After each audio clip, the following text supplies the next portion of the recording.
많은 현대인들이 두려워하는 질병 중 하나가 암일 건데, 이 암도 췌장암, 유방암, 위암, 간암, 폐암 등등 종류도 굉장히 많은데, 실제로 위암 발병률을 1.19배 높이고 역류성 식도염으로 이어질 확률도 높다고 해요. 위는 당연히 무리할 수밖에 없고, 이런 식사가 지속적으로 반복이 되면 우리 위는 쉽게 지치고 상처를 입게 돼요. 건강한 습관이 항상 나를 만든다. 건강한 삶을 원하시면 지금 바로 구독을 눌러주세요.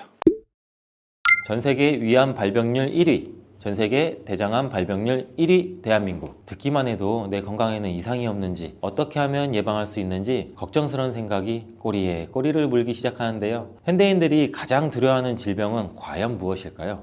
아프지 않으면 가장 좋겠지만 저는 치매, 암, 당뇨 이 세 가지가 가장 두렵고 무서워요. 저뿐만 아니라 많은 현대인들이 두려워하는 질병 중 하나가 암일 건데, 이 암도 췌장암, 유방암, 위암, 간암, 폐암 등등 종류도 굉장히 많은데, 이만큼 종류도 다양하고 그만큼 원인도 굉장히 많지만 국제암연구소에 따르면 암의 주요 원인이 유전이 5%, 흡연이 20%, 식습관은 30%를 차지한다고 해요. 유전적인 요인이 굉장히 클 거라고 많이 생각들 하시는데, 식습관이 가장 큰 요인이라고 하니 갑자기 저도 제 하루를 돌아보게 되네요. 오늘은 무엇을 먹었는지, 내일은 뭘 어떻게 먹을지, 나는 그동안 어떤 것들을 어떻게 먹고 있었나라는 생각도 들면서, 건강을 위해 하는 운동과 영양제 섭취는 잠깐 중단하더라도 당장에 눈에 띄는 큰 문제는 없지만 식사는 우리가 살아가면서 안 할 수 없겠다라고 생각했어요. 그렇다면 암을 예방하기 위해서라도 가장 먼저 체크해야 될 부분이 식습관이라는 생각이 들죠. 특히 우리나라 암 환자의 경우 발병 원인 대부분이 식습관과 관련 있는 것으로 나타났다고 하는데, 늦었다고 생각하지 마시고 음식의 유혹에서 벗어나 좋은 식습관을 만드셨으면 좋겠습니다. 좋은 식습관을 들이기 전에 먼저 나쁜 식습관을 알아보고 개선하는 것이 중요하다고 생각돼요. 암 환자를 만드는 최악의 식습관, 첫 번째를 먼저 알려드릴게요. 바로 육식 위주의 식단입니다. 우리 집은 고기 반찬 없으면 밥을 못 먹어요. 우리 애들은 고기 없으면 못 먹어. 나는 고기 없으면 못 먹어. 혹은 늙어서는 단백질 섭취가 필수야. 힘을 쓰려면 고기를 먹어야 돼. 이런 생각하시는 분들 굉장히 많아요. 근데 이런 분들 주목해 주세요. 육류를 드시는 이유 중 하나가 나이가 들면 근육이 감소하기 때문에 단백질을 섭취해야 우리 몸의 근감소증을 줄일 수 있고 기력 회복에도 좋다고 생각하기 때문일 거예요. 근데 게다가 철분, 아연, 비타민 등 여러 영양소를 풍부하게 함유하고 있어서 에너지를 북돋아주고 면역 강화에도 도움되는 건 사실이에요. 하지만 일부 연구에서는 과도한 육류의 섭취는 대장암의 위험도를 높일 수 있다고 얘기하고 있습니다. 육류 자체에는 아무런 해가 없지만 이것을 어떻게, 얼마나 먹느냐에 따라 문제가 발생할 수 있다는 거예요. 그렇다면 어느 정도가 적당한 섭취량일까요? 개인의 성별, 체중, 연령에 따라 차이가 많이 있지만 성인 기준으로 보면 하루 평균 60에서 100g 정도가 적당하다고 합니다. 60g 정도를 예를 들면 달걀 하나 정도의 부피인데요. 이렇게 삼겹살을 구워 먹거나 불고기 등을 먹는다고 가정했을 때 무조건 60g 이상은 당연히 드실 거예요. 여러분들도 1인분, 반인분만 드시지 않잖아요. 60g을 초과한 나머지는 단백질로 흡수되지 못하고 분해되는 과정에서 물론 좋은 물질도 있겠지만 나쁜 물질도 많이 생겨나게 됩니다. 그만큼. 그리고 장으로 보내지면 장에도 굉장히 무리가 가겠죠. 면역력이 떨어진 상태에서는 암에 걸릴 확률이 다른 거에 비해서 높아지는 거죠. 단 면역력이 높다면 상관없지만 이런 일상이 계속 반복된다면 우리 장은 고통받기 때문에 면역력도 떨어질 수밖에 없습니다. 예전에는 유산균 같은 경우도 변비나 설사가 있기 때문에 드시는 분들이 굉장히 많으셨는데, 이제는 장에는 무수히 많은 세균들이 있어요. 우리 몸에는 이 세균들이 우리 몸의 전체 면역 조절에 영향을 미치는 부분이 크기 때문에 면역력을 위해서 유산균 섭취를 굉장히 많이들 하세요. 이렇듯 장과 면역은 굉장히 밀접한 관련이 있는데, 하루에 필요한 양만큼 먹으면 문제가 전혀 없지만 육류를 지속적으로 많이 먹는 것이 문제입니다. 그리고 가공육이나 고지방 육류의 섭취보다는 닭가슴살, 해산물 같은 저지방 식품을 선택하는 것이 좋고, 채소에도 단백질이 많기 때문에 육식으로만 단백질을 섭취해야 한다는 생각은 절대 멈추셔야 돼요. 그럼 반대로 암을 예방하는 식습관은 뭐가 있을까요? 자, 식물성 단백질을 많이 섭취하는 겁니다. 우리의 선조는 예로부터 오랜 식문화를 바탕으로 음식에 맞는 소화기관을 가지게 되었는데, 동양인들은 상대적으로 장이 길기 때문에 육식을 하게 되면 음식이 장에 머무르는 시간이 길어서 독소가 많이 생기게 된다고 해요. 그래서 한국인들은 식물성 단백질이 잘 맞다고 하는데, 식물성 단백질은 비교적 적은 지방과 콜레스테롤을 포함하고 있고, 또 비타민, 미네랄, 섬유질, 항산화제 같은 다양한 영양소를 풍부하게 함유하고 있어 암 예방에 매우 유용하다고 합니다. 그리고 식물성 단백질은 대표적으로 우리가 흔히 알고 있는 콩, 견과류, 감자 등등이 있고, 그 외에도 브로콜리, 청경채, 귀리, 토마토, 버섯, 시금치, 생각보다 굉장히 다양한 곳에 단백질이 많이 함유되어 있어요. 또한 미국 국립암연구소에 따르면 콩류를 정기적으로 섭취하는 사람들은 암 발생률이 낮았고 심혈관 질환에도 도움을 준다는 연구 결과도 있습니다. 같은 콩도 어떻게 먹느냐에 따라 단백질의 흡수율이 달라지는데, 가장 편하게 먹는 방법이 우리가 흔히 많이 마시는 두유로 마시거나 두부로 만들어 먹는 건데, 이 방법은 약 65% 정도만 흡수가 되고 나머지는 흡수가 잘 안 된다고 해요. 이 콩을 발효시키게 되면 흡수율이 무려 95% 이상 늘어나기 때문에 된장, 청국장, 낫또 이런 정도로 발효된 식품으로 드시는 게 가장 좋고, 콩에 들어있는 이소플라본이라는 성분과 콩 단백질이 발효가 되면서 만들어내는 펩타이드라는 성분이 결합하여 암 억제 효과를 가져오는 것이에요. 이런 기전이 있는데, 이러한 발효식품들을 적절히 섭취하게 되면 장 건강과 면역력 향상에도 도움을 주기 때문에 암과 싸울 수 있는 힘이 우리 몸에서 생겨난다고 하는 것입니다. 이렇듯 콩의 이소플라본 성분이 유방암을 또 악화시킨다는 이야기도 있는데, 최근에는 이게 미국 국립암연구소에서 발간하는 국제학술지 캔서 스펙트럼에 게재된 내용을 보면, 콩에 들어있는 이소플라본을 자주 섭취한 여성은 유방암 재발 위험이 약 26%로 더 낮았고, 폐경 여성은 유방암 재발 위험이 28% 감소했으며, 에스트로겐 수용체 양성 유방암 생존자의 경우 또 유방암 재발 위험이 18%나 낮아지는 것으로 나타났습니다. 다만 주의할 점은, 이러한 이소플라본의 하루 섭취량이 60mg일 때 재발 위험 감소 효과가 가장 큰 것이지, 이게 좋다고 오히려 많이 먹으면 독이 될 수 있으니 영양제나 음식을 먹을 때 적절히 섭취하는 게 도움이 됩니다. 다음으로 암을 유발하는 최악의 식습관, 두 번째는 빠르게 먹기 습관. 우리나라 사람 빨리빨리 굉장히 많이 하잖아요.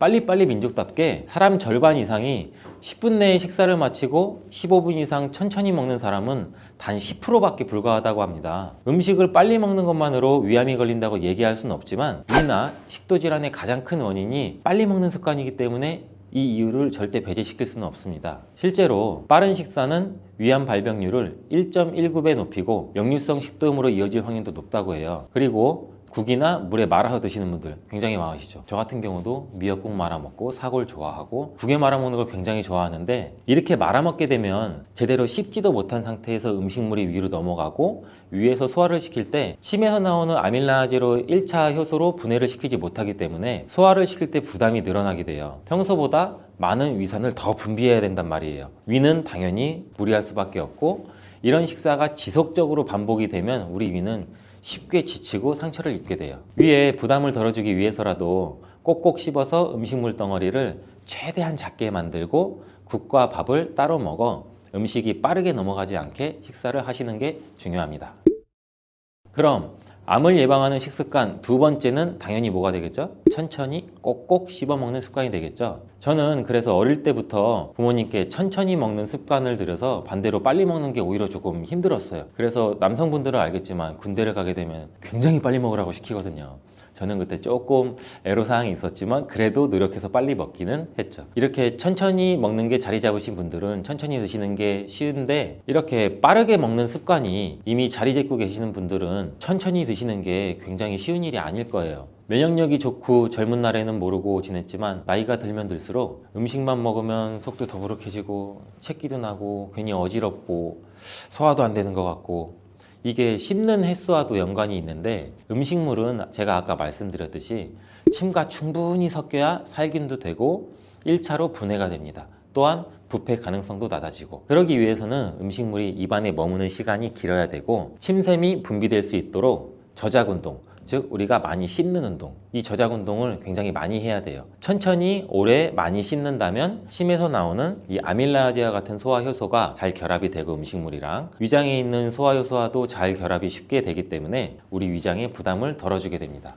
암 예방뿐만 아니라 영양소 흡수에도 용이하고 우리 포도당이 혈류로 방출되는 것도 속도를 늦출 수 있어서 혈당 조절에도 도움이 됩니다. 그렇다면 천천히 먹을 수 있는 방법이 따로 있을까요? 제가 생각했을 때는 우선 식사 시간에는 스마트폰, TV, 각종 미디어를 차단하는 것이 좋고 아무리 못해도 30회 이상 천천히 꼭꼭 씹을 수 있게 스스로 노력하는 자세가 필요합니다. 저는 혹시라도 급하게 먹어야 되는 상황도 올 수 있잖아요. 그런 상황이 오면 밥의 양을 조금 줄이더라도 천천히 먹으려고 노력하고 아무리 바빠도 식사를 하면서 다른 일을 하지 않으려고 하는 나름의 방식이 있는데요. 이렇듯 자기만의 방식을 찾아가는 것이 중요하고 일거리를 생각하다 보면 식사 시간이 굉장히 급해지고 빨리 먹을 수밖에 없어요. 좋은 영양분을 골고루 섭취하는 것도 좋지만 내 몸에 무리가 가지 않게 먹는 습관도 매우 중요하다는 것을 또 한번 기억하시기 바랍니다.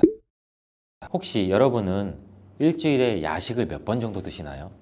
야식 생각하면 야식을 끊는 사람들은 굉장히 대단하다고 생각해요. 저는 야식만큼 맛있는 게 없거든요. 근데 암 환자를 만드는 최악의 식습관 마지막 세 번째가 바로 야식입니다. 24시간 먹고 싶은 것을 배달시켜 먹을 수 있는 나라는 우리나라 뿐이에요. 게다가 24시간 운영되는 편의점에 새벽 늦게까지 문 열린 식당들도 많고 그만큼 야식을 찾는 사람이 많다는 건데 이러한 야식은 고열량, 고지방에 자극적이고 맵고 짜고 달고 이런 음식이 굉장히 많고 거기다가 술까지 곁들이는 경우가 굉장히 많죠. 늦게까지 일을 하거나 고강도의 업무 그리고 또 뭐 스트레스 같은 거에 많은 날에는 내가 오늘 이렇게 열심히 일했으니까 먹어도 돼 이런 보상 심리까지 작동해서 정말 더 자극적인 음식을 찾게 돼요. 한잔 하면서 스트레스 풀고 근데 그런 게 굉장히 안 좋다는 거예요. 그리고 또한 음식물이 소화될 틈도 없이 쓰러지듯 집에 들어가서 잠을 자게 되죠.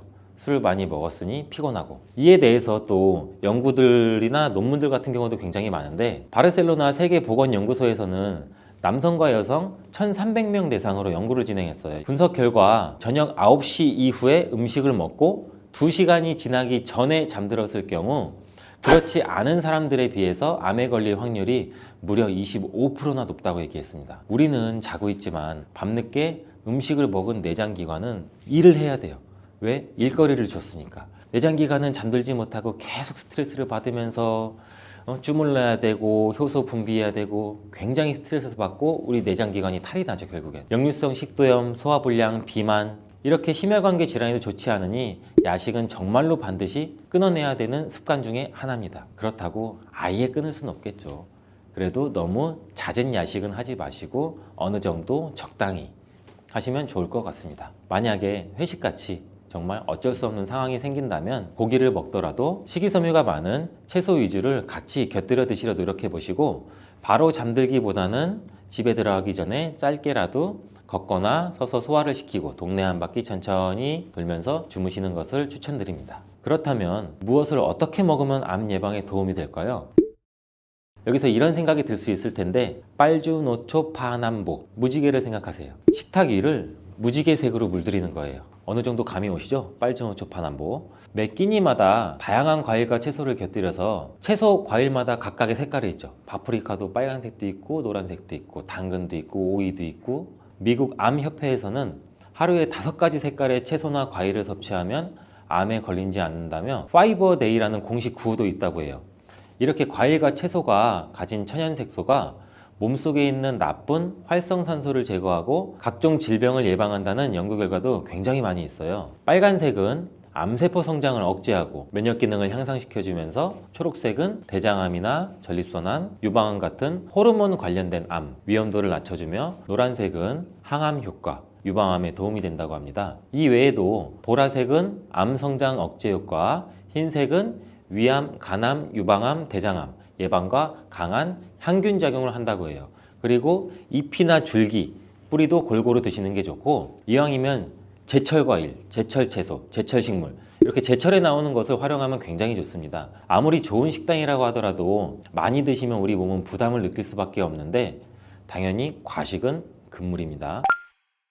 혹시 당뇨 대란이라고 들어보셨나요? 당뇨병 환자가 특정 지역이나 국가에서 급격하게 증가하는 현상을 가리키는 말인데요. 식습관, 운동 부족, 생활 습관 변화 등 여러 요인에 의해 발생한다고 합니다. 생활 습관으로 인해 생기는 병에는 우리가 흔히 알고 있는 만성질환, 성인병이 있습니다. 대표적으로 고혈압, 고지혈증, 당뇨가 있는데요. 여러분들도 정말 많이 들어보셨을 거예요. 고혈압과 고지혈증은 약물 치료로 조절이 가능하지만 고혈당과 같은 당뇨의 경우 약물로도 일정 수치는 조절할 수 있지만 약물 단독으로 치료하는 게 절대 쉬운 일이 아닙니다. 약물요법과 스스로의 평생 관리가 필요한 질환이라고 말씀드리는 겁니다. 최근 대한당뇨병학회가 공개한 자료에 따르면 2020년 기준 30세 이상 성인 인구 605만 명이 당뇨 진단을 받았고, 이는 2010년에 비해 무려 2배가 증가한 수치라고 하는데요. 즉 30세 이상 성인 인구 6명 중 1명이 당뇨병 환자이고 65세 이상이신 고령이신 분들은 10명 중 3명이 당뇨병 환자라는 이야기입니다. 10년 전 당뇨병 학계에서는 40년 뒤인 2050년에는 당뇨병 환자가 591만 명에 이를 것이라고 전망했지만 10년 만에 2배 가까이 폭증했고, 이 수치만 보더라도 당뇨 대란이라는 말이 나올 수밖에 없는 상황인 거죠. 예전에는 40대 이상의 성인이나 노인성 질환으로 알고 있던 당뇨가 식습관의 변화로 20대와 30대에 젊은 당뇨 환자 수가 급증하고 있는데요. 2020년 20대의 당뇨 치료 환자 수가 약 4만 명으로 조사됐는데, 이는 2018년도와 비교했을 때 47.7%나 늘어난 것으로 조사되었습니다. 하지만 더 큰 문제는 당뇨 예비군입니다. 당뇨 예비군이란 말 들어보셨나요? 당뇨 전 단계 또는 전 당뇨라고 부르며 당뇨병 진단 기준에는 미치지 않을 뿐 정상적인 혈당 수치보다는 높은 상태를 뜻하는데요. 2020년 기준 전당뇨 인구수가 약 1,500만 명인 점을 감안하면 당뇨병을 앓고 있거나 당뇨병 위험에 노출되어 있는 인구수는 약 2천만 명 이상이라고 보여집니다. 국민의 40% 이상이 당뇨이거나 당뇨 예비군이라는 것이죠.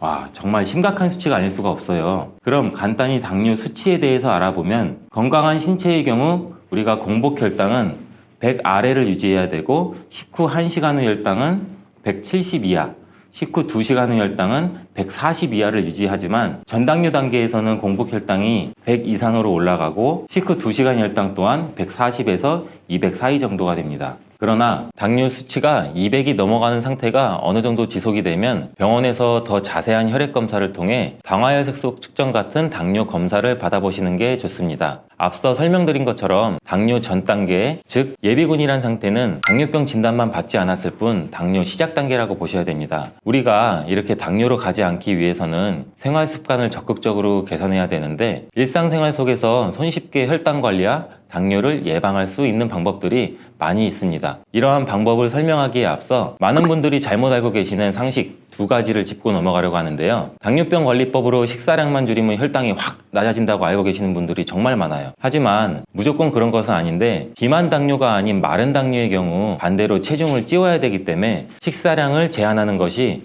독이 될 수 있고, 단순히 약만 줄인다고 제대로 된 혈당 관리가 어렵습니다. 잘못 알고 있는 또 한 가지 정보는 체중 감량을 하면 혈당이 계속 떨어진다고 알고 계시지만, 당뇨는 인슐린 저항성을 계산해야 되는 질병이기 때문에 음식 한 가지만 조절한다고 해결되는 경우는 절대 아닙니다. 여기서 인슐린 저항성이란 인슐린이 정상적으로 반응하지 않아 혈당을 낮추지 못하고 혈중 포도당 농도가 계속 상승해서 이 문제를 해결하기 위해서 더 많은 인슐린이 계속 분비되는 현상을 말하는데요. 이 단계에서는 별다른 변화가 없기 때문에 모르고 지내다가 상황이 악화되면 혈당 스파이크로 인한 당뇨로 이어질 수 있기 때문에 인슐린 저항성 개선을 위한 노력이 정말 중요합니다. 그렇다면 일상 속에서 인슐린 저항성을 개선하고 당뇨를 예방할 수 있는 방법은 무엇이 있을까요? 지금부터 당뇨를 부르는 최악의 생활 습관 3가지, 당뇨에서 가장 중요한 혈당 스파이크를 낮추는 현실적인 방법 3가지, 절대 먹으면 안 되는 음식 3가지, 마지막으로 당뇨를 예방할 수 있는 기적의 식재료 2가지를 알려드리겠습니다. 우리가 피해야 할 최악의 생활 습관 첫 번째는 인슐린에게 휴식을 주지 않는 식사 패턴입니다. 우리가 정말 많이 일을 하고 운동을 해도 휴식이 없으면 사람이 많이 지치죠. 우리 몸의 장기도 그렇습니다. 우리 몸은 혈당 조절을 위해 12시간 이상의 공복이 필요한데, 많은 사람들의 생활 패턴이 밤 늦게까지 일하거나 깨어있고 음식을 늦게까지 먹게 되고 아침을 먹게 되면 공복 시간이 12시간이 채 안 되는 경우가 많게 됩니다. 휴식을 취해야 하는 대사와 관련된 장기들이 쉬지 못하고 일해야 되기 때문에 쉽게 지치고 인슐린 분비에도 문제가 생기는 것이죠. 식사를 하지 않는 쉬는 시간에는 인슐린 분비도 휴식을 취해야 되는데 중간에 간식을 먹고 또 얼마 지나지 않아 또 식사를 하게 되고 또 간식을 먹고 이런 패턴이 계속 반복되고 결국에는 쉬지 않고 먹는 식습관이 만들어지는 게 문제가 가장 큽니다. 그렇다면 12시간 공복만 지키면 당뇨로부터 우리는 자유로워질 수 있을까요? 절대 그렇지 않습니다. 앞서 말씀드린 것처럼 운동, 수면, 스트레스 이러한 복합적인 생활습관 관리가 정말 중요하게 필요한데 당뇨를 부르는 최악의 습관 두 번째가 바로 스트레스 방치와 불규칙한 수면입니다. 많은 분들이 당뇨는 약 잘 챙겨 먹고 나는 음식은 좋은 음식 먹을 거야, 운동으로만 관리하면 된다고 생각해서 수면과 스트레스 관리는 전혀 신경 쓰지 않는데요. 다양한 연구 결과에 따르면 수면은 혈당 조절에 아주 긍정적인 영향을 미치고 우리 몸의 호르몬 분비와 신진대사에 직접적으로 연관이 있다고 합니다. 자, 깊은 수면 단계에서는 인슐린이 정말 효율적으로 작용하지만 수면 부족 상태에서는 코르티솔이라는 성분이 호르몬 분비를 증가시켜 혈당 수치기를 올리기도 하는데요. 이러한 코르티솔이란 우리가 스트레스를 받을 때 분비되는 호르몬의 한 종류입니다. 그럼 스트레스는 어떤 영향을 줄 수 있을까요? 독일의 한 연구소에서는 29세부터 66세 근로자 5,300명을 대상으로 12년간 조사한 결과 연구 진행 중 300명이 당뇨 진단을 받았는데 이러한 스트레스로 고통받는 사람은 그렇지 않은 사람에 비해 당뇨에 걸릴 확률이 무려 45%나 높았다고 합니다. 마지막으로 당뇨를 부르는 최악의 습관은 정제 탄수화물의 과도한 섭취입니다. 우리 흔히 요새 정제 탄수화물이라는 거 굉장히 많이 들어보신 분도 계실 텐데 또 이 단어가 생소하신 분도 많으실 거예요. 이러한 정제 탄수화물이란 식물의 원재료에서 미네랄, 섬유질 등의 영양소를 대부분 제거하고 말 그대로 당분만 남은 상태인데요. 그렇다고 모든 탄수화물이 나쁜 것은 아니에요. 일반 식빵과 통밀빵 섭취 후 혈당 변화를 예로 들어보면 흰빵 섭취 1시간 후 혈당은 200 정도로 나오고 통밀빵은 약 140 정도로 흰빵과 비교했을 때 통밀빵은 혈당이 굉장히 안정적인 편입니다. 당뇨가 있으신 분들은 탄수화물 조절을 가장 힘들어 하시는데 무조건 참다 보면 언젠가는 시국이 폭발하여 과다 섭취를 할 확률이 굉장히 높습니다. 그러니 탄수화물을 단번에 제한하지 마시고 통곡물, 콩, 고구마, 귀리 등 이렇게 비정제 탄수화물로 대체하여 극복하는 것이 좋습니다. 이쯤에서 무엇을 어떻게 먹어야 할까라는 의문이 생기실 것 같습니다. 당뇨 예방, 혈당 스파이크를 낮추는 현실적인 방법 3가지를 제가 지금 바로 알려드릴게요. 첫 번째는 거꾸로 식사법입니다. 탄수화물보다 단백질, 식이섬유 등을 먼저 섭취해서 혈당이 급격하게 빠르게 오르는 것을 막는 건데요. 전문가들은 고기보다는 채소, 밥, 빵보다는 생선 순서로 식사하는 것을 권장했고 흰 쌀밥보다는 잡곡밥 섭취를 권했습니다. 또 다른 방법으로는 미국에 있는 하버드 공중보건대에서 추천하는 접시 식사법이 있는데요. 이 접시 식사법이란 이렇게 넓은 접시에 4분의 1은 통곡물, 나머지 빈 부분은 단백질과 과일과 채소로 채워서 식사하는 방법입니다. 자, 두 번째로 식후 바로 움직이기. 대부분의 현대인들이 식사 후 엘리베이터를 타거나 차를 타고 이동해도 회사에 도착하면 바로 자리에 앉아 일을 시작하죠. 저만 해도 그래요. 제가 일하고서 나서 밥 먹고 여러 군데를 돌아다니기도 하는데 대부분이 자리에 와서 쉬거나 앉거나 컴퓨터를 하거나 이 패턴이 굉장히 안 좋은데요. 이 패턴만 해도 먹은 것에 비해 움직이는 시간이 현저히 낮아 식사 시간에 올라간 혈당이 내려갈 틈이 없습니다. 중간에 간식도 먹지 않았고 공복을 유지했더라도 신체 활동량에 비해 탄수화물 섭취가 크고 혈당이 떨어지기 전에 다음 식사를 시작하게 되면 우리 몸의 인슐린은 휴식을 취하기 굉장히 힘듭니다. 그렇기 때문에 먹는 양, 먹는 종류와 상관없이 식사하시고 계단을 오른다든지 잠깐이라도 산책을 하는 것이 매우 중요합니다. 마지막으로 세 번째는 최악의 습관에서 언급되었던 정제 탄수화물을 피하는 것입니다. 실제로 탄수화물 섭취 후 혈당이 올라가기 때문에 당뇨 환자들은 모든 탄수화물을 극단적으로 제한하는 경우가 있습니다. 극단적으로 끊고 쌀밥 안 먹어. 이렇게 갑자기 끊으면 오히려 우리 몸에 더 나쁜 악영향을 미치게 되는데요. 쌀을 무조건 끊어야 된다는 생각에 쌀 대신 단백질 위주의 식단을 하시는 분들도 굉장히 많습니다. 그런데 우리나라에서 쌀 소비량이 줄고 있는 것에 비해 당뇨 환자 수는 굉장히 늘고 있다고 하니 단순히 탄수화물 섭취의 문제가 아니라고 생각됩니다. 앞서 말씀드린 것처럼 탄수화물이 문제가 아니라 흰 설탕, 흰 밀가루, 이러한 정제 탄수화물이 문제가 되기 때문에 정제 탄수화물을 철저하게 끊으시는 게 굉장히 중요합니다. 탄수화물 중단이 어려우신 분들은 비타민, 무기질, 영양소가 풍부하며 섬유질이 많아 우리 몸에 쌓이는 나쁜 콜레스테롤 수치를 낮춰주는 복합 탄수화물을 드시면 매우 좋습니다. 이러한 복합 탄수화물에는 어떤 것들이 있는지 구분하기 어려우시다면 정제되지 않은 자연 그대로의 상태, 예를 들어 잡곡, 통밀, 고구마, 과일, 채소와 같은 것이 있습니다. 여기서 잠깐, 음식만으로 해결되지 않는 게 당뇨라고 하지만 도움이 되는 기적의 식재료도 분명히 존재합니다. 먼저 기적의 식재료 두 가지를 알려드린 후 혈당을 급격히 올리는 최악의 음식 세 가지 모두 지금 바로 알려드리겠습니다.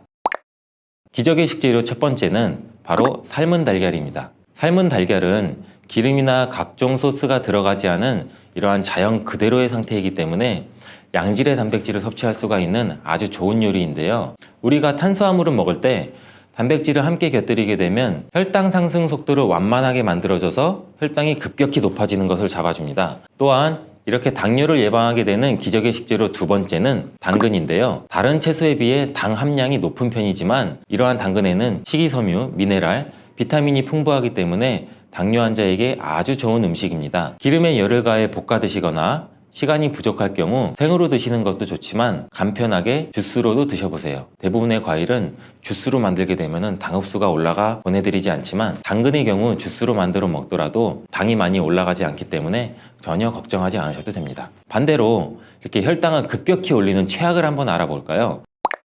첫 번째는 말린 과일입니다. 이러한 말린 과일이 생과일 자체로는 문제가 별로 없지만 과일을 말리게 되면은 당지수가 급격히 높아지고 포만감도 별로, 그리고 또 이걸 많이 먹게 되면 당연히 당 수치도 굉장히 높아집니다. 혈당을 올리는 최악의 음식 두 번째는 음료인데요. 우리가 쉽게 접할 수 있고 쉽게 마실 수 있는 다양한 음료에는 굉장히 많은 양의 설탕이 들어가 있습니다. 우리가 아무리 흔히 접할 수 있는 음료더라도 좋은 성분이 많이 들었더라도 이 음료가 굉장히 맛이 없고 쓰면은 손이 가지 않잖아요. 아이들도 마찬가지고 성인들도 마찬가지고 이러한 비타민 음료 한 병에는 각설탕이 8개나 들어간다고 하니 우리가 아무리 식단 관리를 했더라도 음료 한 잔에 혈당이 급격하게 오를 수 있습니다. 그럼 우리가 흔히 생각하는 제로 음료는 괜찮지 않을까요? 설탕이 들어가지 않았다고 해서 제로슈가라고 이름이 붙었지만 드셔보면 분명히 단맛을 느낄 겁니다. 인공 감미료가 첨가되어 있기 때문인데요. 이러한 제로 음료는 당뇨와 상관없냐는 질문에 건강보험 심사평가원에서 혈당에는 큰 영향을 주지 않는다라고 발표했었지만 2021년 다시 영향을 준다고 답변을 번복하는 일이 있었습니다. 또한 당뇨병 학회에서도 열량 없는 인공 감미료는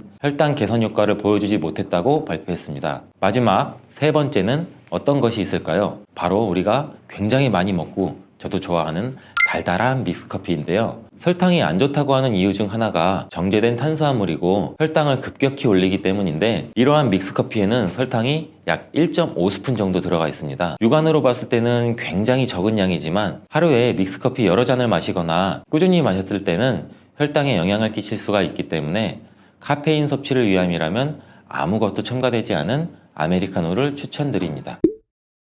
기대 수명이 점점 늘어나고 고령화 사회에 접어들면서 치매는 뗄래야 뗄 수 없는 질병이 되어버렸습니다. 우리 주변에만 해도 치매 환자를 쉽게 찾아볼 수 있고 요새는 영츠하이머라고 하는 신조어가 나올 정도로 젊은 세대 역시 치매로부터 안전하지 않은데요. 영츠하이머란 젊음을 뜻하는 영, 알츠하이머를 결합한 용어로 젊은 나이에 알츠하이머와 같은 기억력 저하가 발생하는 경우를 뜻한다고 합니다. 불과 얼마 전까지만 하더라도 치매는 한국인의 10대 질병 안에 들어가지도 않았지만 2022년부터 우리나라 사망 원인 7위에 올랐다고 하죠. 최근 중앙치매센터에서 발표한 자료에 따르면 우리나라 치매 환자는 2023년 기준 94만 명을 돌파했고 이 수치는 우리나라 61세 인구 10명 중 1명이 치매 환자라는 것입니다. 요즘 장년층들에게 가장 무서운 병이 무엇냐고 물어보면 대부분 치매를 꼽는다고 하는데요. 한 번 걸리면 절대 낫지 않고 스스로는 기억하지 못하지만 가족들과 주변 사람들을 모두 힘들게 만드는 병이기 때문에 그런 것 같습니다. 우선 우리가 치매를 예방하고 방지하기 위해서는 치매가 무엇인지부터 알아야 하는데요. 치매는 후천적인 원인으로 인해 여러 인지 기능이 감소하는 질환입니다. 대표적으로 우리가 흔히 알고 있는 알츠하이머 치매라는 게 있고 또 뇌혈관에 문제가 생기는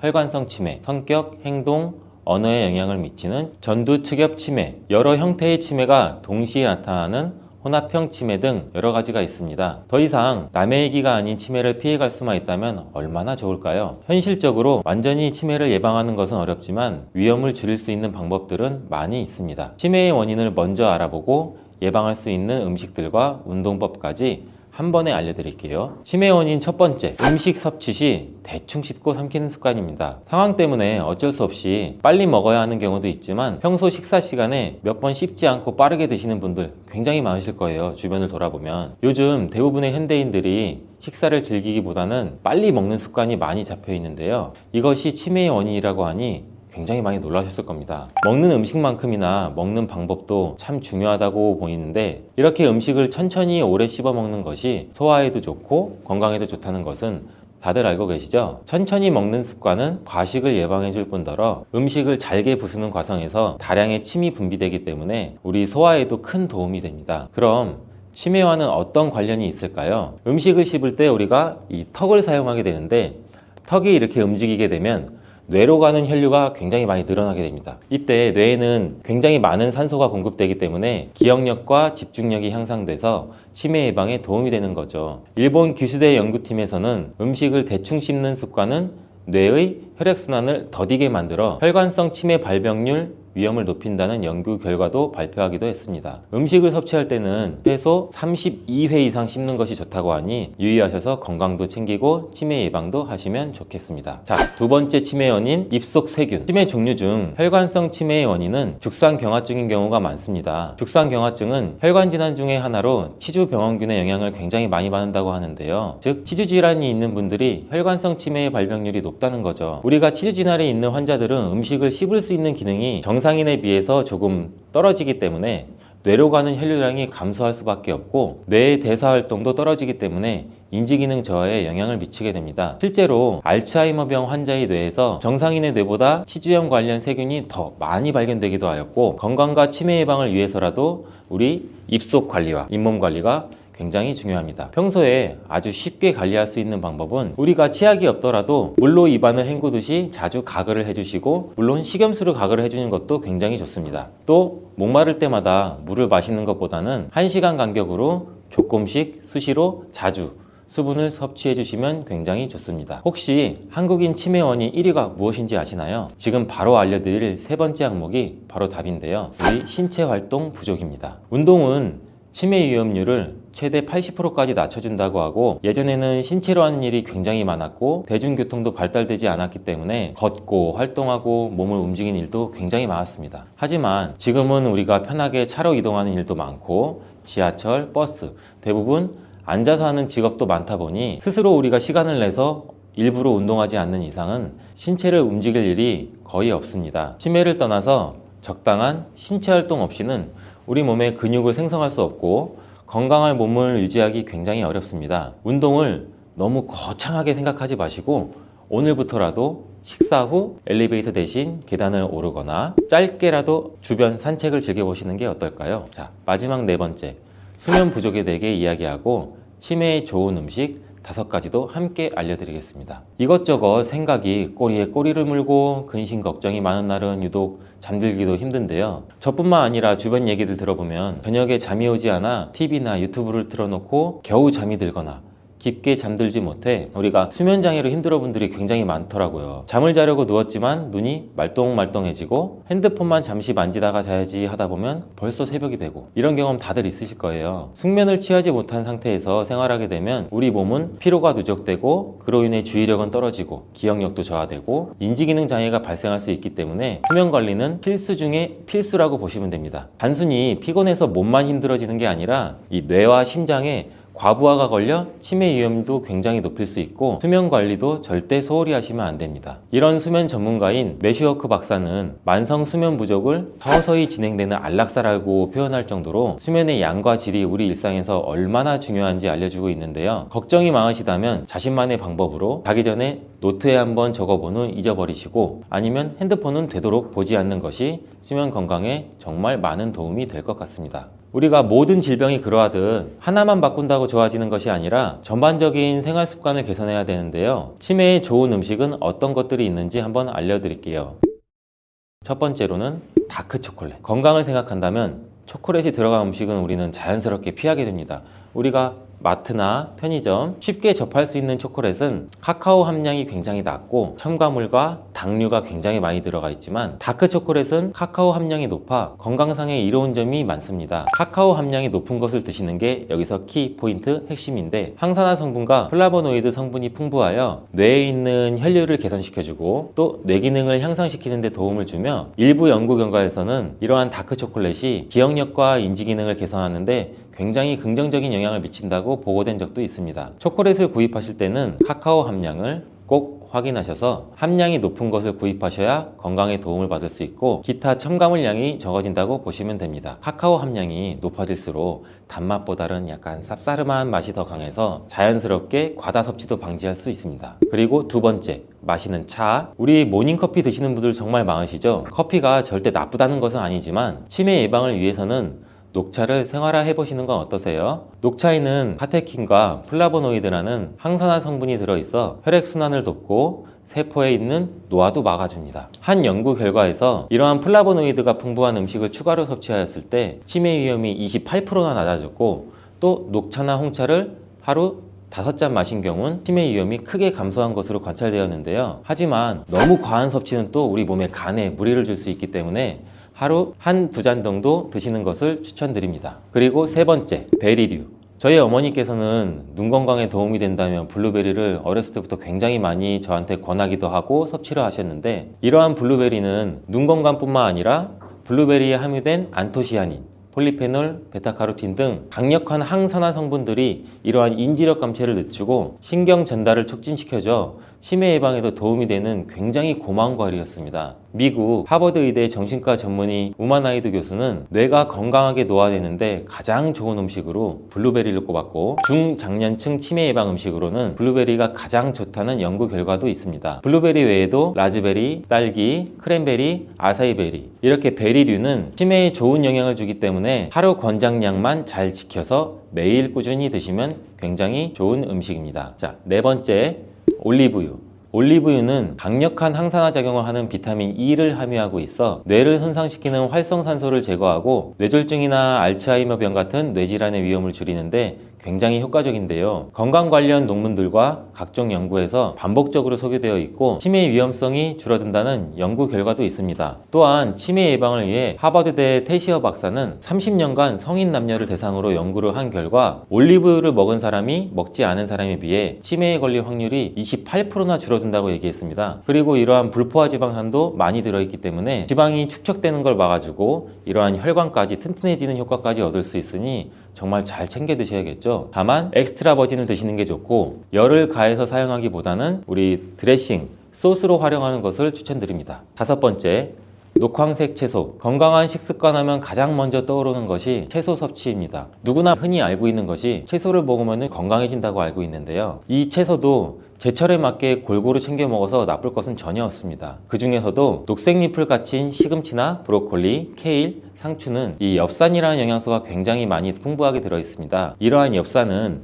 뇌의 신경세포를 보호하고 아미노산의 일종인 호모시스테인을 억제해주는 효능을 가지고 있는데요. 이러한 호모시스테인은 치매 유발자인 베타 아밀로이드 축적을 촉진시킵니다. 이러한 호모시스테인은 세포가 단백질을 생성할 때 생기는 부산물로 몸속에 쌓이게 되면 치매의 위험률을 증가시킵니다. 최근에는 이러한 호모시스테인 농도가 높을 때만이 아니라 낮은 경우에도 치매 위험이 증가한다는 사실을 입증했다는 결과도 있습니다. 비타민제 같은 영양제의 과다 섭취로 인한 호모시스테인이 적정 수치보다 떨어지는 경우에도 오히려 치매 및 알츠하이머병의 위험을 증가시킨다는 말이 될 수 있는데 뭐든지 과하게 먹거나 과하게 하면 탈이 난다는 소리예요. 적정량의 섭취가 우리 몸에서도 이롭다는 것을 항상 기억하시면 좋을 것 같습니다. 치매에 좋은 운동법도 있는데요. 치매하면 떠오르는 운동이 있으세요? 저는 이러한 손운동이 가장 많이 떠오르는데요. 잼잼잼 하는 거, 손끝을 치거나 주먹을 쥐었다가 하는 동작, 박수치기, 손등치기 이러한 운동들 굉장히 많이 보셨을 거예요. 이러한 운동들이 정말 별거 아닌 것 같지만 이러한 뇌 신경세포를 부활시켜 인지기능 향상에도 도움이 된다고 알려져 있습니다. 이 외에도 쉽게 하실 수 있는 운동법들이 굉장히 많이 있으니 참고하셔서 치매 예방에도 도움이 되셨으면 좋겠습니다. 치매에 좋은 운동 첫 번째, 명상. 스트레스는 만병의 근원인 거 굉장히 많이 알고 계시죠? 스트레스를 많이 받으면 당연히 뇌 건강이 나빠지고 치매 위험률도 높아집니다. 하지만 스트레스를 잘 다루는 게 쉬운 일은 아니기 때문에 대다수가 폭식을 하거나 폭음을 하며 넘기는 경우가 굉장히 많습니다. 이러한 방법은 당뇨뿐만 아니라 각종 질환에 노출될 가능성이 높기 때문에 지혜롭게 우리가 스트레스를 푸는 법을 찾는 것이 좋은데, 가장 대표적인 것이 명상입니다. 하루 종일 일하고 생각하느라 과부하에 걸려있는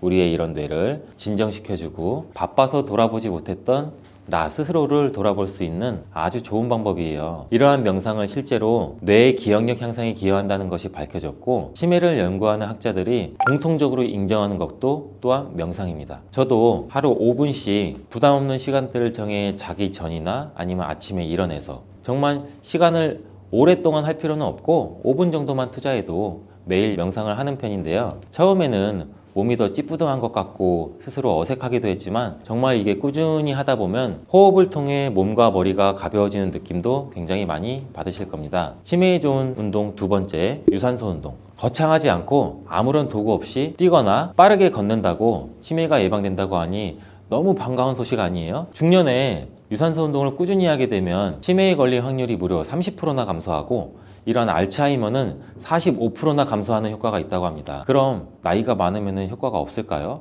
절대 그렇지 않습니다.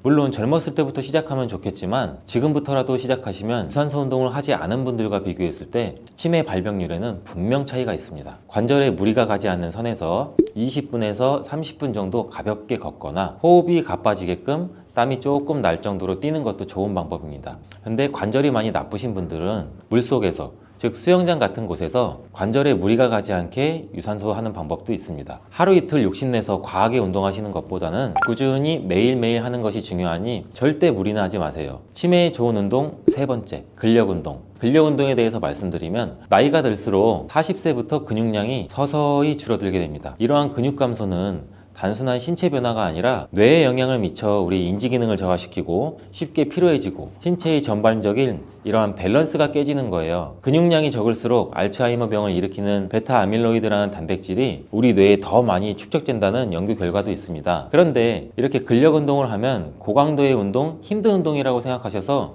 시작부터 안 하시는 경우가 굉장히 많은데 절대 그렇지 않습니다. 어떤 운동이든 내 몸에 맞게 꾸준히 하는 것이 가장 중요한데, 집에서 할 수 있는 운동도 굉장히 많아요. 우리가 집에서 할 수 있는 맨몸 운동으로는 우리가 흔히 알고 있는 플랭크, 그리고 앉았다 일어났다 스쿼트, 팔굽혀펴기가 있고, 도구를 이용하고 싶다고 하시면 가벼운 아령을 구입하셔서 활용해 보는 것도 좋을 것 같습니다. 이렇게 우리 몸을 지키기 위한 습관과 음식에 대해 알아보았는데요. 모두가 똑똑하고 현명한 생활 습관과 식습관으로 건강한 하루하루를 보냈으면 좋겠습니다.